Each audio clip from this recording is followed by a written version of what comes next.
As one of the most powerful institutions in the Land of Dawn, the Inquisition of the Monastery of Light evoked both extreme reverence and absolute dread from its people. The very thought of having to traverse its hallowed halls and cryptic depths would send an involuntary shudder even among the most devout followers of light. For at the very depths of this solemn place was the Gate of Rebirth, the dungeon holding the Church's deepest secret, a past so dark it could leave even the bravest of souls petrified in fear. 10 years ago, deep in the dungeons of the Inquisition, a guard slowly unlocked an iron gate to check on the imprisoned victim, only to find it completely abandoned. The dark and desolate cell lay empty, except for a bloody message that stained its unforgiving walls. Heavy with hatred, the vile words read, "Overthrow faith. Light will perish." Filled with horror and shock, the guard stood in the deserted dungeons in silence and sheer horror. Soon enough, news of the breakout spread, taking the entire Monastery of Light by storm. The heretic Terizla has escaped. The altar will not be tainted by you heathens! We will guard it with our lives! Smiths must uphold freedom, maintain craftsmanship in their work, and never be subject to the Church's rules. That was what Terizla openly shouted at a major gathering of the Smiths. As head of the Free Smiths Guild and spiritual leader of the Anti-Church Alliance in Lumina City, Terizla repeatedly ignored the Church's commandments while openly advocating for fellow Smiths sanctioned by the Church. His blatant defiance of the monastery's teachings earned him both the disfavor of the Church and the label of Lumina City's known heretic. Besides his rebellious streak, the principal Terizla was also known for his exceptional craftsmanship. He was a man of great skill, respected by his peers for his unrivaled rigor and precision. His meticulous eye would not allow even for the slightest mistake in the forge. Any apprentice who tried to fool him with flawed works were severely punished. Frustrated apprentices often complained about this among themselves, but not a single one dared to speak of their grievances against Terizla out loud. Terizla's craftsmanship and standards, as severe and exacting as they were, always yielded the best creations from the forge. Because of their fine quality, works by the Free Smiths Guild were beloved across the Moniyan Empire and quickly snapped up as soon as they went on the market. And so, seething with jealousy from the guild's success, competitors bribed Terizla's apprentices into sending a secret message to the Church that the heretic Terizla had always been crafting his creations using black magic. Before his son's 6th birthday, Terizla spent days in his workshop just outside the city, preparing a special gift for his son, an intricately detailed statue of their family. Terizla skillfully worked on the statue with such care and attention that it took him until the very day of his son's birthday to finally complete it. Eager to surprise his young boy with his gift, Terizla rushed back home in excitement. What awaited him, however, was the ambush of the Raven assassins sent by the Church. Realizing something was off, Terizla struggled to break away from the siege but was just as soon pinned to the ground. "My wife! My son!" Amid Terizla's heart-wrenching cries, the Knights of the Church and the Ravens stormed the fortress of the Free Smith Guild. Within minutes, the air filled with echoes of shouting and anguished screams. The leader of the Ravens gripped Terizla by the hair and forced him to watch the fortress burn down to the ground. "See them burn. Hear them shriek. This is what the heretics deserve," said the leader of the Ravens.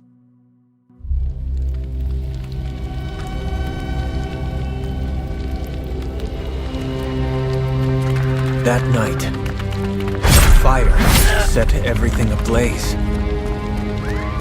Everyone was running, screaming.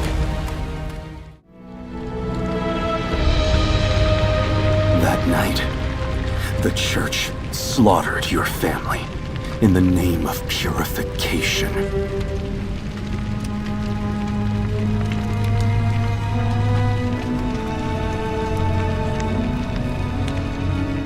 The Ravens then brought Terizla back to the Monastery of Light. They threw him deep into the dungeons and shackled his bloody and beaten body with enchanted chains. Alone in his cell, Terizla carefully lifted his tired head and stared at his iron cuffs, only to find the symbol of the Free Smiths Guild engraved deep in the links. Iron forged by his own hands now imprisoned their masterful creator. Struck by the irony of his situation, Terizla felt white-hot hatred surging through his veins. In a fit of rage, Terizla lashed out, violently pulling at the chains, shouting in both anger and agony. He swore to fight the church to the death and make them pay for everything they had done. But no matter how hard he tried, he could not break free from the strength of his own creation. For 10 years, the rage in my heart has never gone out. I will never forget the hatred of the Smith.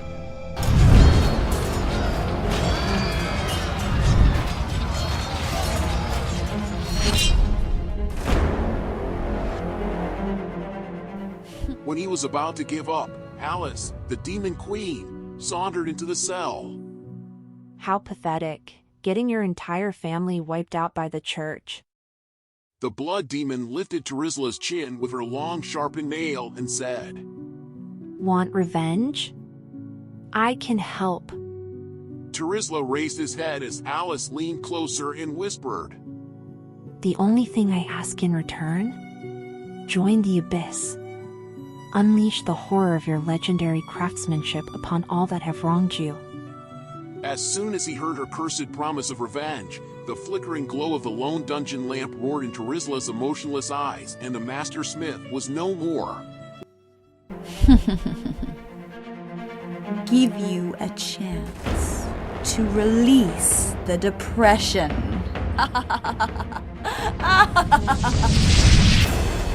Oh, revenge!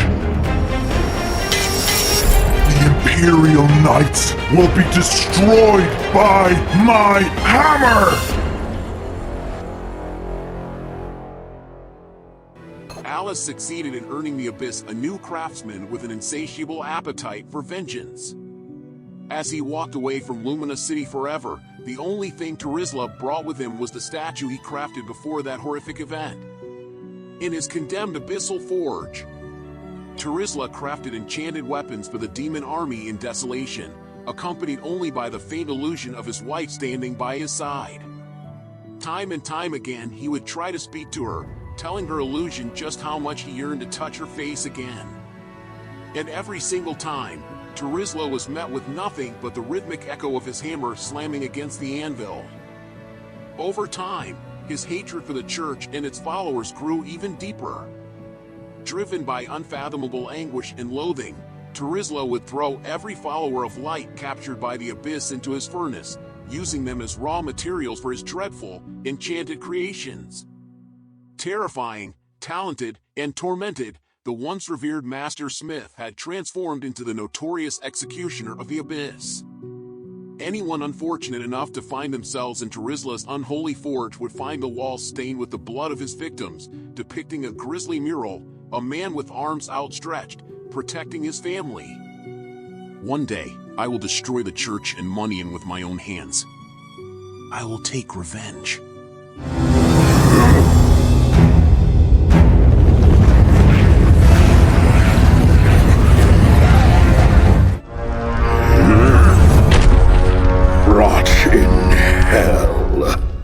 Thank you for watching.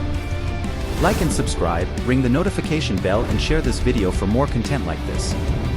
We will be doing in-game giveaway to enhance engagement and as rewards when we hit enough subscribers, so stay connected. To y'all by Toxo ML.